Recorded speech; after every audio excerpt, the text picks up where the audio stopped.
안녕하세요. 타로 이선생입니다.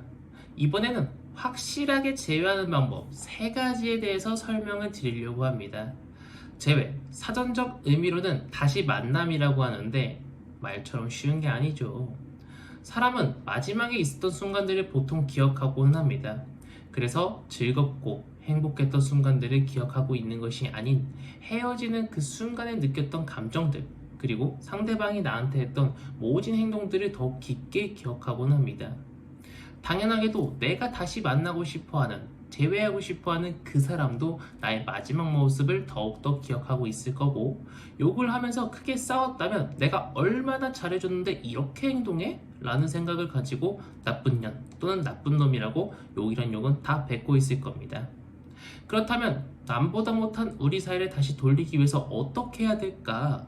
대체 어떻게 해야 내가 원하는 재회라는 것을 할 수 있을까? 지금부터 3가지 방법을 알려드리도록 하겠습니다. 첫 번째는 헤어진 상대가 나의 소식을 절대 모르게 하세요. 인스타든 페북이든 트위터든 카톡이든 내가 어디에 놀러갔고 누구랑 만났고 내가 뭐 하면서 지내고 내가 힘든지 안 힘든지 절대 그 사람이 모르게 하세요. 다른 루트를 통해서도 상대방이 내 정보를 모르게 된다면 늦어도 한 달 뒤쯤이면 상대방이 나를 엄청 궁금해할 겁니다. 만약 여러분이 힘들다는 것을 티를 내신다면 연락이 더 빨리 올 수는 있습니다. 하지만 대부분 떠보는 연락에 그치는 경우가 허다할 겁니다. 내가 힘들다는 것을 알려준다는 것 자체가 상대방을 안심하게 하고 이 사람은 아직 나를 못 잊었구나라는 안도를 하게 만듭니다. 결국은 상대방은 자만심이 높아져서 떠보는 연락만 받다가 끝날 가능성이 굉장히 높습니다. 그러므로 절대 헤어지고 난 이후에 힘들다, 외롭다, 허전하다 또는 검은 배경화면, 슬픈 노래 설정을 하지 않으시는 것을 권장드리고 싶습니다. 이어서 2번째입니다. 너무 성급하게 연락하지 말고 나의 감정을 점검할 필요가 있습니다. 재회를 원하시는 분들의 대부분은 감정적으로 행동하기 마련입니다. 심하게 요동치고 있는 이 감정을 추스릴 필요가 있지만 사랑했고 사랑받았던 만큼 채워주고 체험받던 욕구들이 결핍되었기 때문에 그로 인해 힘듦과 슬픔을 계속 느끼게 되는데요. 이런 상태에서 상대방과 연락을 하거나 만난다고 한들 이성적인 대화가 오고 가기는 굉장히 힘듭니다. 일단은 이별을 받아들이세요. 이별을 받아들이고 이제는 나는 혼자다. 이제는 그 사람이 내 옆에 없다는 것을 인지해야 합니다. 그 이후의 전체적인 흐름을 살펴봐야 합니다. 무엇을 살펴봐야 되냐? 과연 우리가 헤어진 이유가 몇 가지인가? 대부분 한 가지가 아닐 거예요. 상대방이 바람을 폈다고 하더라도 바람 딱 한 가지 이유가 아닌 바람을 피면서 나를 불안하게 했던 것도 있을 거고, 금연한다고 해놓고 계속 몰래 담배 피우는 것도 있을 거고, 게임 때문에 나한테 연락을 안 해서 싸운 적도 있을 거고, 지각을 계속해서 싸운 적도 있을 겁니다. 이 모든 것을 전부 다시 수용해 줄 수 있느냐, 그것을 생각해 봐야 된다는 것입니다. 그리고 내가 이 사람의 모든 단점, 나와 맞지 않는 부분들을 커버해 줄 수 있다면 그때서야 재회에 대해서 깊게 생각하고 전략을 짜볼 수 있는 것입니다. 왜 그런 말이 있죠? 한 번 헤어진 연인은 똑같은 이유로 또 헤어진다. 바로 이 부분을 생각해 보지 못했기 때문에 또 똑같은 이유로 헤어지는 것입니다.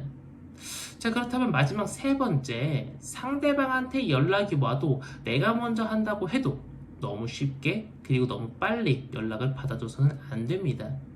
헤어진 연인이 나한테 연락이 오는 경우는 여러 가지가 있는데 진짜로 뭐하고 사는지 궁금해서 또는 가벼운 마음으로 떠보기 위해서, 몸이 그리워서, 정말 소중함을 깨닫고 다시 잘해보고 싶어서 이 정도로 줄일 수 있는데, 정말 나의 소중함을 깨닫고 다시 잘해보고 싶어서 연락을 해온 사람하고는 아유 재회도 괜찮죠.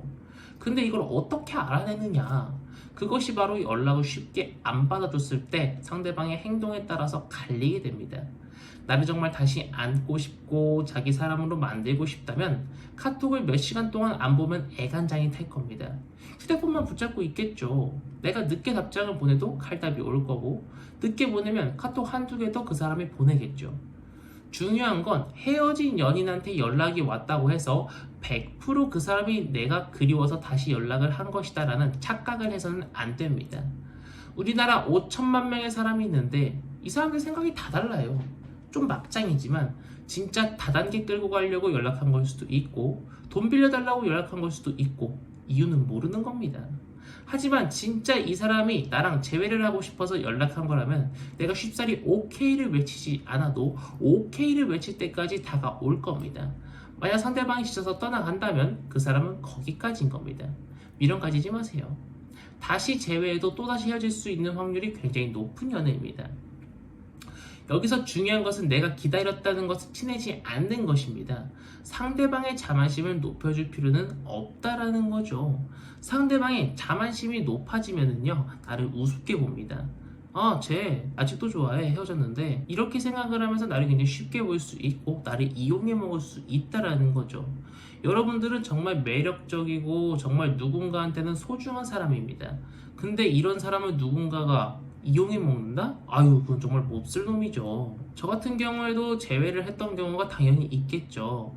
사귀고 나서 이제 헤어졌다가 재회를 하고 또 헤어졌다가 재회를 하고 헤어졌다 재회를 하고 한 3번 정도 반복했던 연인이 있었습니다. 근데 이 재회를 하면은 이 마음속에 뭐가 생기냐면은 얘는 언젠간 나를 떠나갈 거야 라고 하는 이 불안감 같은 것들이 생깁니다. 내가 연인 때는 이 사람한테 100%를 줬다라고 하면은 언젠가 떠나갈지도 모르는 연인한테 못하러 100%를 줘? 90%만 주게 돼요. 항상 이게 내포되어 있습니다. 불안감이 항상 내포되어 있다는 거죠. 더군다나 그때 저는 그 사람이 남자랑 술을 마셨어요. 그러니까 난 이 사람이 더 의심되는 거지. 그래서 하지도 않던 막 카톡 검사, 휴대폰 검사 같은 것도 하게 되고 이 사람이 잔다고 하는데 진짜 자는 것이 맞을까 불안감이 생기고 오히려 그 사람을 의심하게 된다는 거죠.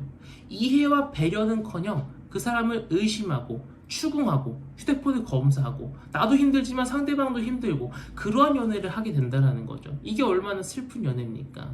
행복하려고 하는 연애인데 상대방을 의심해야 되는 연애를 하고 있다라니 참으로 안타까울 수밖에 없는 그런 연애를 할 수밖에 없다라는 거죠.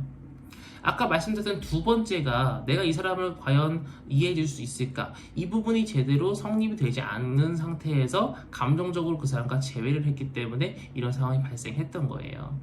아마 그 사람도 내가 신경 쓰는 게 미안해서 아마 그러지 않았을까라고 생각을 하네요. 자, 이렇게 해서 오늘은 확실히 재회하는 방법 3가지에 대해서 말씀을 드려봤습니다. 여러분들은 어떻게 생각하실지 모르겠지만 저는 재회에 대해서 나쁘지도 그렇다고 좋지도 않게 생각하고 잘 만나서 행복하게 살 수만 있다면 그보다 더 좋은 게 어디 있을까 하는 생각을 합니다. 근데 확률상 재회하고 나서 또 안 헤어지는 커플은 많지 않더라고요. 왜 그럴까 생각해봤는데 한 번 실패를 한 거잖아요. 그럼 조금만 잘못해도 역시 사람은 안 바뀌어. 또는 사람이 고쳐 쓰는 건 아니구나 이 생각을 해요. 이해와 배려가 줄어든다는 거죠. 참 아쉬운 현상이에요. 내가 다시 이 사람을 선택했다면 다시 한번 이 사람을 존중해주고 배려해주고 이해해주는 그러한 사랑을 여러분께서는 하셨으면 합니다. 가시기 전에 구독과 좋아요 한 번씩 꾹꾹 눌러주시고 여러분의 의견을 댓글에 달아주세요. 알림 설정을 켜두시면 타로 영상과 연애 조언 영상 그리고 생방송 올라올 때마다 보실 수 있기 때문에 꼭 전체 알람 켜주시고 저 생방송도 하고 있기 때문에 많이 보러 와주세요. 자, 그렇다면 이번 영상은 여기서 마치도록 하겠습니다. 감사합니다. 타로 이선생이었습니다.